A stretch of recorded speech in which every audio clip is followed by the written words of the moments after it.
날마다 솟는 샘물과 함께하는 오늘의 큐티 시간입니다. 11월 17일 화요일 오늘의 말씀은 신명기 31장 14절로 23절까지의 말씀 중에서 16절로 21절까지의 말씀입니다. 또 여호와께서 모세에게 이르시되 너는 네 조상과 함께 누우려니와 이 백성은 그 땅으로 들어가 음란히 그 땅의 이방신들을 따르며 일어날 것이요 나를 버리고 내가 그들과 맺은 언약을 어길 것이라.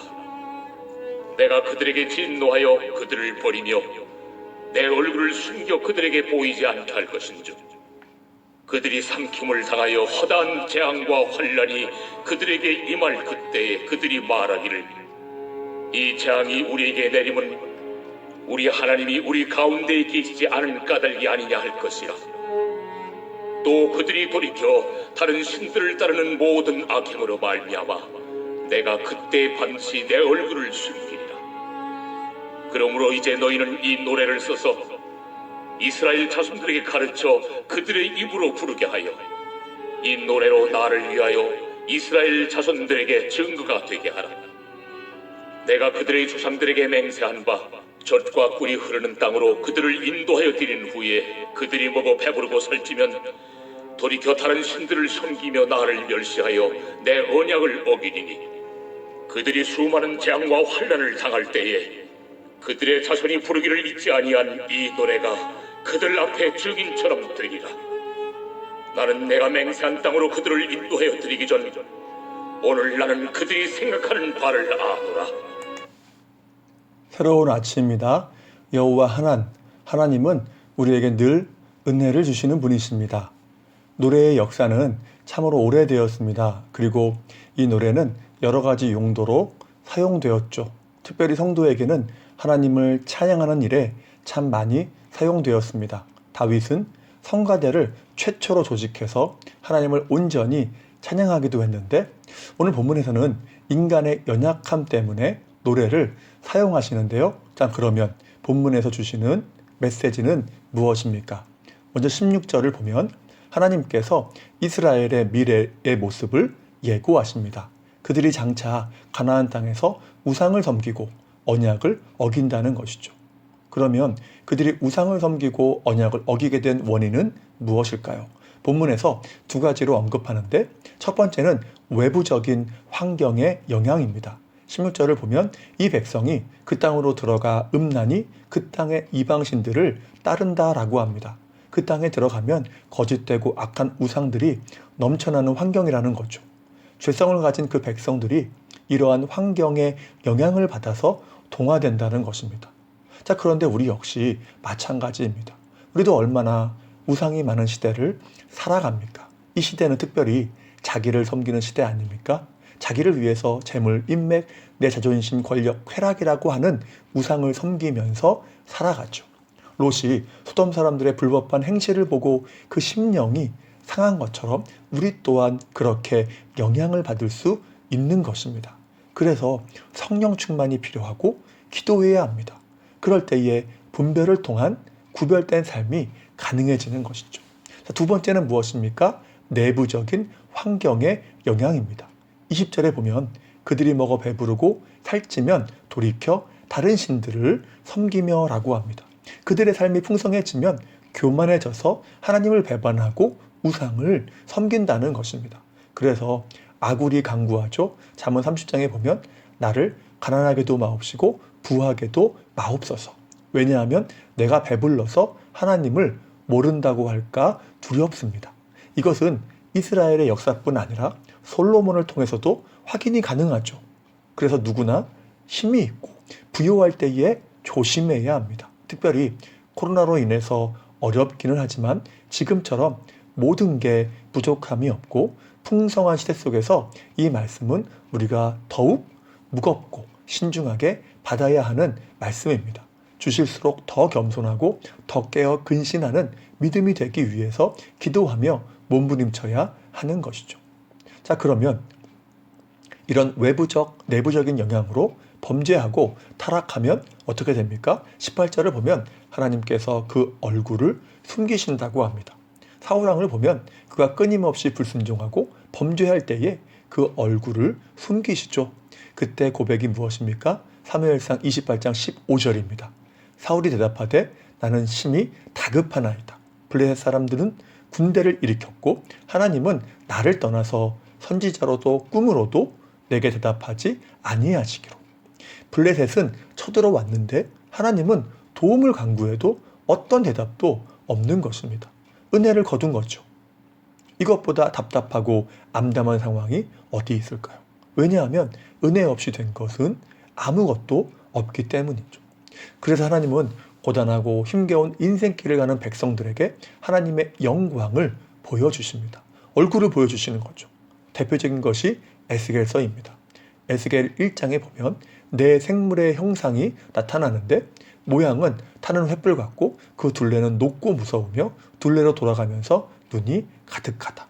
이것이 무엇입니까? 하나님의 영광을 보여주고 있습니다.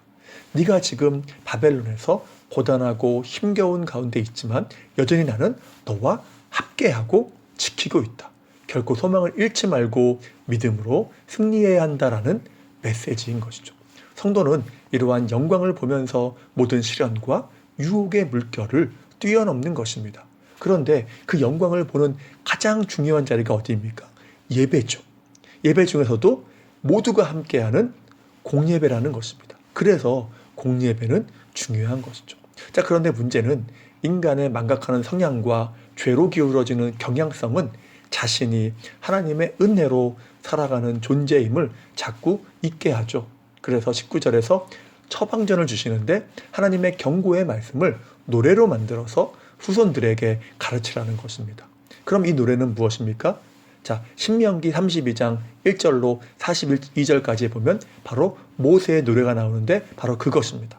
그 내용은 이스라엘을 애굽에서 구원하시고 광야에서 지키셨고 가나안을 허락하신 분은 유일하신 하나님이시고 그 외에 다른 신은 없다는 거죠. 그러니 가나안의 우상을 섬기지 말고 풍요로움이라는 우상을 섬기지 말라 말씀하는 것입니다. 오직 주님의 은혜만 구하라는 것이죠. 그런데 하나님께서 이 노래를 통해서 그 백성들에게 메시지를 주신 것처럼 우리에게도 성경을 통해서 메시지를 주십니다. 모세의 노래와 동일한 메시지죠. 무엇입니까? 우리를 구원하시고 책임지시며 끝까지 인도하실 분은 주님밖에 없다. 그러니 세상이라는 우상과 풍요라고 하는 우상을 경계하고 주님을 경외하며 순종하는 삶이 되라는 것입니다. 그러면 그 은혜로 패배하지 않고 승리한다 하시는 거죠. 특별히 우리가 말씀을 잘 따라가야 하는 이유는 무엇일까요? 21절에서 말씀하죠. 이 노래가 증인처럼 되리라. 무슨 증인입니까? 우리가 불순종한 것에 대한 증인입니다. 불순종한 백성들로 이 노래를 통해 부인하거나 변명하지 못하게 하시겠다는 것입니다. 주님도 말씀하시죠. 요한복음 5장 45절에 너희를 고발하는 이가 있으니 곧 너희가 바라는 자 모세니라. 요한복음 12장 48절에서는 내가 한 그 말이 마지막 날에 그를 심판하리라. 본문과 똑같은 말씀을 하는 거죠. 모세는 율법, 곧 말씀을 의미하니까 주어진 말씀이 고발자가 되고 증인이 되어서 심판할 뿐 아니라 변명하지 못하게 한다는 것입니다. 그래서 증인이 될 이 말씀을 기억하고 따라가는 것은 참으로 중요하죠. 그러한 자가 그 은혜를 영원히 잃지 않고 풍성하게 누리게 되는 것입니다. 육적인 복이라는 양념뿐만 아니라 진짜 복이신 주님께서 그 은혜의 얼굴을 보여주시겠다는 것입니다. 늘 보여주시는 거죠. 이제 말씀을 마무리합니다. 본문은 주님밖에 다른 신은 없음을 말씀합니다. 그것을 기억하라는 것이죠. 왜입니까? 우린 너무 쉽게 주님의 주님 되심을 잊어버리는데 주님을 잊는 것 자체가 모든 타락과 범죄의 원인이기 때문입니다. 때문에 주님은 기억하라는 것입니다. 날 위해 십자가 지신 주님 외에는 소망을 두거나 사랑하거나 의지할 대상이 없음을 말이죠. 자, 찬송가 288장 2절에 보면 이렇게 고백합니다. 온전히 주께 맡긴 내 영, 사랑의 음성을 듣는 중에 천사들 왕래하는 것과 하늘의 영광 보리로다. 우리가 주님께만 소망을 두고 의지하며 순종하면 그 영광과 은혜를 숨기지 않고 보여주시는 것입니다. 그리고 세상의 우상과 나는 간 곳 없고 구속한 주만 보이게 되는 거죠. 참으로 복된 여정이 되는 것입니다. 그리고 고백하겠죠. This is my story, this is my song. 이것이 나의 간증이요, 이것이 나의 찬송일세. 그래서 우리가 주의 은혜의 얼굴과 영광을 날마다 보는 것은 축복인 것입니다. 이것만큼 영광스럽고 복된 인생이 어디 있을까요? 그러므로 날마다 주님을 예배하며 그 말씀을 묵상하며 순종함으로 그러한 주님의 은혜가 오늘이라는 가나안 땅을 살아가는 모든 성도에게 그 삶에 충만하시기를 주님의 이름으로 축복합니다. 기도하겠습니다. 사랑과 은혜가 충만하신 아버지 하나님, 감사합니다. 우리가 이스라엘 백성들처럼 우상이 충만한 가나안 땅을 살아갑니다. 우리가 모든 삶 속에서 주님을 향한 포커스가 나누어지지 않도록 도와주시옵소서. 정말로 구원이시며 소망 되시고 참된 인도자가 되시는 주 하나님만 바라보며 나아가기를 소망합니다. 주님 외에는 어떠한 소망도 없으며 의지할 자가 없음을 기억하여서 싱글 포커스로 주님만 따라가며 바라보는 인생 되도록 인도하여 주시옵소서. 그럴 때에 주님이 주시는 그 은혜와 복을 잃지 않고 온전히 누리게 되지 않겠습니까? 이를 통해서 많은 사람들에게 이것이 나의 삶의 스토리이고 노래라고 간증할 만한 복된 인생이 되도록 도와주시옵소서. 오늘 하루의 삶도 의탁합니다. 지키시고 보호하시며 필요한 모든 것으로 채워주시옵소서. 다시 한번 주님의 은혜를 간구하오며 예수님의 이름으로 기도하옵나이다. 아멘.